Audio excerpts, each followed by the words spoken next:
What's up, guys? Welcome back to another weekly reset guide video. Obviously, Festival of the Lost is here and Iron Banner is here. I'm going to be going over all that, plus all the rest of the stuff inside of the weekly reset. Alright, we're here to Amanda Holiday, and the reason is she is going to be the main vendor of Festival of the Lost. There's some quest steps you have to complete to be able to get access to what she has, but it's not that bad. Also, before I even get into that, the reason I'm fighting Lion on my back is once you complete those steps, you actually get the catalyst for it, which is pretty awesome. But let's go in and see what she has. So everything is available for Fragmented Souls, where the only way to get these is to complete, guess what?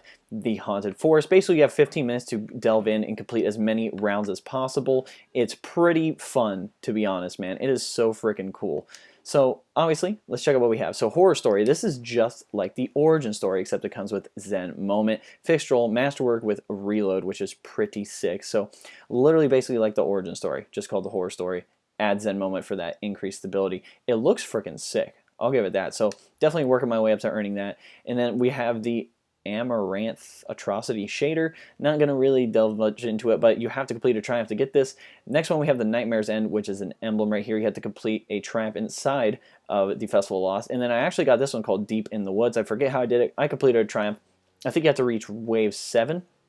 And you should be able to get it. Obviously, mask-wise, you get the Master Raoul mask right off the bat. Not a big deal. You also get access to the Traveler mask, Shaxx mask, Petravenge mask, the Dominus Golem mask. Then we have the Jade Rabbit mask, which makes him look crazy. The Will of 1,000 mask, which is Zol. Then we have the Scorn mask, the Emperor Callus mask, and then you can earn the Dark Prince mask by completing every single triumph inside of Festival of Lost. There are 7, and then this one's the 8th one. They also have daily bounties, which are pretty awesome, but there is also a weekly bounty you can complete, which gives you 40 Fragmented Souls, which is pretty awesome, 7 Masterwork cores, and bonus Catalyst progression toward the Fighting Lion, because getting that Catalyst is a freaking grind, man. So obviously you can buy everything for Fragmented Souls. I think Horror Story is the biggest one, 120. Freaking ridiculous. Obviously mask-wise, like they go up to 40, some are 40, some 30 and 40. Not a big deal. Definitely just hop into the Haunted Forest and get those done. It's very interesting that they have 2 events going on, but Iron Banner is here. You can go to Lord Saladin up here, and we're going to check out what he has this time around. So the bounties have changed to where they are less, less difficult, I should say. So basically each bounty you complete actually gives you access to a piece of gear down here, so directly below, which is pretty awesome. So it looks like we have Lightbearer, get 20 super final blows. Then we have capture 50 zones, complete matches Iron Banner, which is 15, generate orbs in Iron Banner, which is 50, win matches in Iron Banner, which is 7, land precision final blows in Iron Banner, which is 50, and then you have defeat other guardians in Iron Banner, which I forget what the total was here. It really wasn't that much. I'm not going to be going over the gear because you can get a lot of this gear with probably better rolls, but I do want to go over the fixed rolled weapons. So we have Claws of the Wolf. I will be dropping my review on mine with this thing. Mine just comes with full auto instead of kill clip, really. But still, pretty awesome roll. Obviously, we have corkscrew rifling and small bore right here, and then we have the choice of high caliber rounds, flared magwell for that increased stability and reload speed there. Obviously, high caliber rounds, I really don't know how I feel about in Crucible, but you also have outlaw and kill clip, which is crazy. Outlaw, get a precision kill, really decreases your reload time, and then kill clip, you do more damage after you get a kill. So this is a really great combo in general with a reload masterwork. I don't know how I feel about that. I definitely would rather have like a handling, range, or stability masterwork right there, but still not a bad roll, especially with high cal, outlaw, and kill clip, which is pretty sick. Moving on to the sniper, which is by Other Fox. I actually dropped my review on this thing earlier in the week, but it's aggressive frame, high damage, high recoil. Comes with corkscrew rifle, and then we have polygonal rifling. Probably going to want to go corkscrew. I know you're like, David, what about stability? I like my handling, to be honest, so I don't know. You have accurized rounds, which increases range, and then drop mag. Don't use drop mag.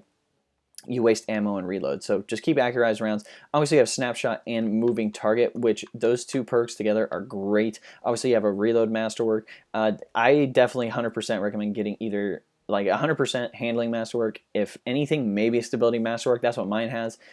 This isn't a bad roll. Like, these 2 perks are freaking key in Crucible. It's just accurized rounds, you really don't need range on a sniper, and snipers, you need stability and handling. Like, so if you can get a god roll of this, definitely like stick with that roll, but if you just want this one to pick it up, go for it. Now that we went over Festival of the Lost and Iron Banner, let's check out the rest of the stuff inside the weekly reset. Obviously for Crucible is the rotating playlist. It is Iron Banner. Obviously the weekly thing is completing 5, not Iron Banner, just Crucible matches. You'll get a powerful gear reward. Moving on to the Vanguard, obviously there's going to be 3 modifiers. The first one is weekly, which is the Singe. So it looks like we have Void Singe. Obviously all void damage is increased. These 2 are daily rotating ones. Obviously the milestone for daily heroic. Complete 3 in a week, you'll get a powerful gear drop. Same thing with strikes, just daily complete a strike, you can do that one, get a powerful gear, or you can do the weekly and complete strikes using a subclass of the same light element as a team member. So somebody on your team, like you both either have to have 2 arc, 2 solar, or 2 void at least, and you need to complete 3 strikes like that. Definitely recommend going with the teammate, makes it a lot easier. Moving on to the Nightfalls, we have 3 Nightfalls this week. So we have the Warden of Nothing, basically go back into Prison of Elders, take down the Warden Servitor. Pretty simple strike in my opinion, very easy to hit 100k. Lake of Shadows, apparently this one is the one where people got the world record on PC just for a Nightfall. It's like 3 minutes and 40 seconds or something like that.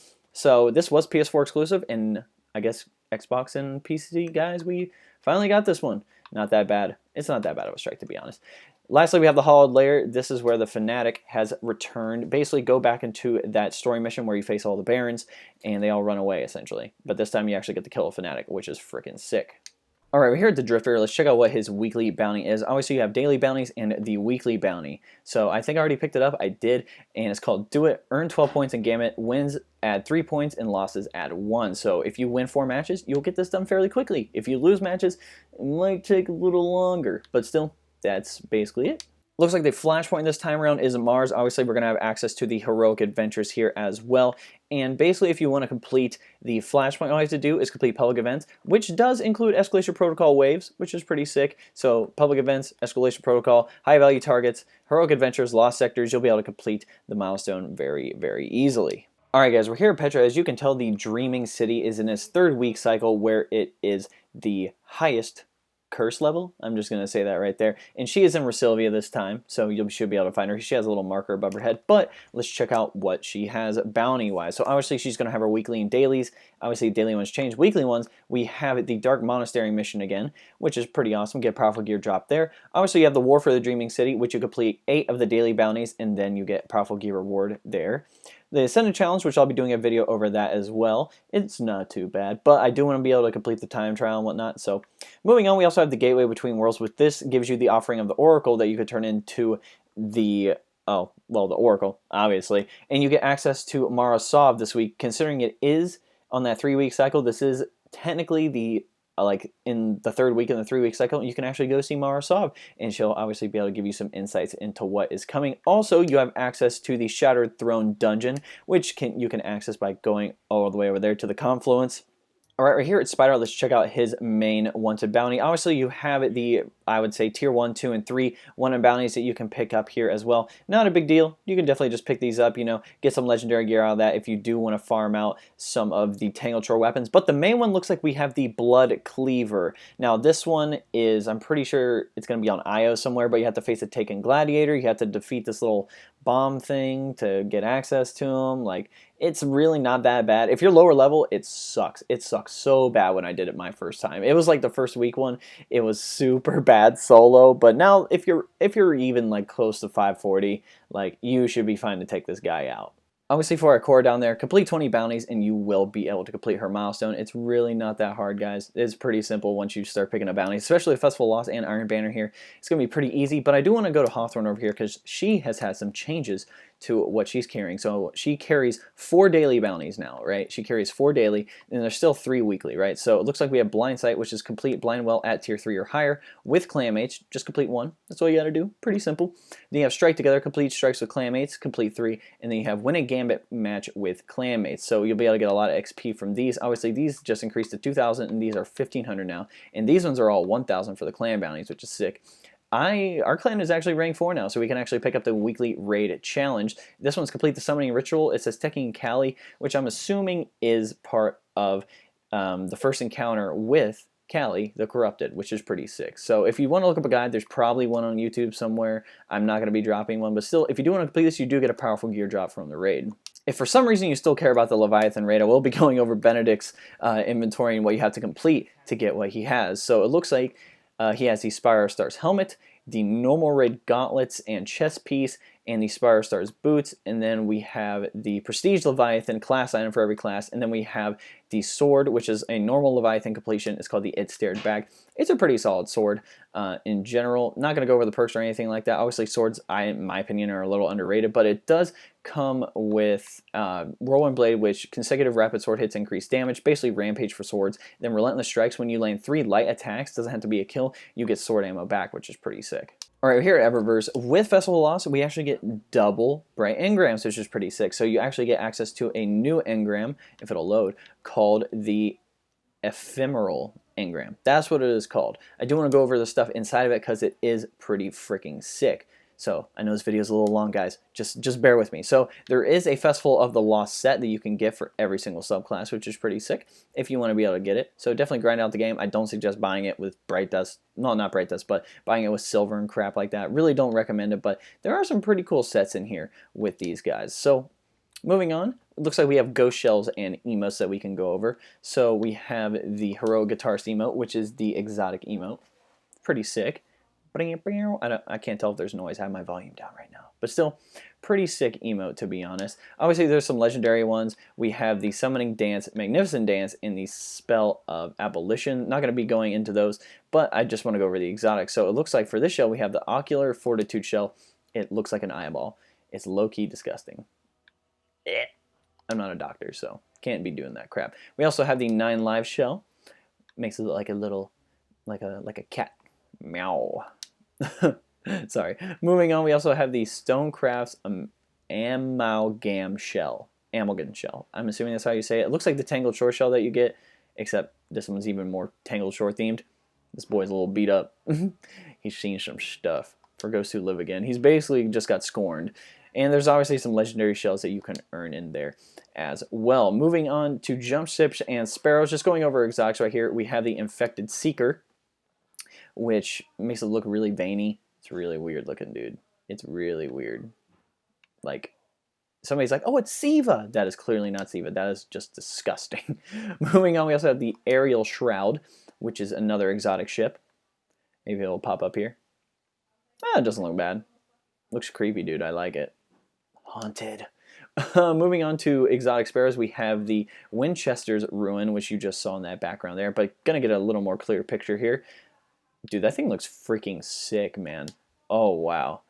That is awesome. So last section over here we're going to be going over, it looks like we have shaders and mods. Obviously, mod-wise, you can earn any type of mod, but there are some new ghost projections that you can get. So it looks like there's a bat, a ghost, spider web, pumpkin, another spider. We have the Remembrance, which is actually the Festival of Lost emblem, a cat, and a witch hat. There are some new transmat effects which are sick. We have the Soul Knot. That one looks sick. There's like these little red things that go around. Oh, we can actually preview it.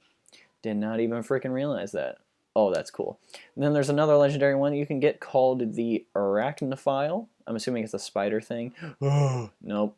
That's creepy.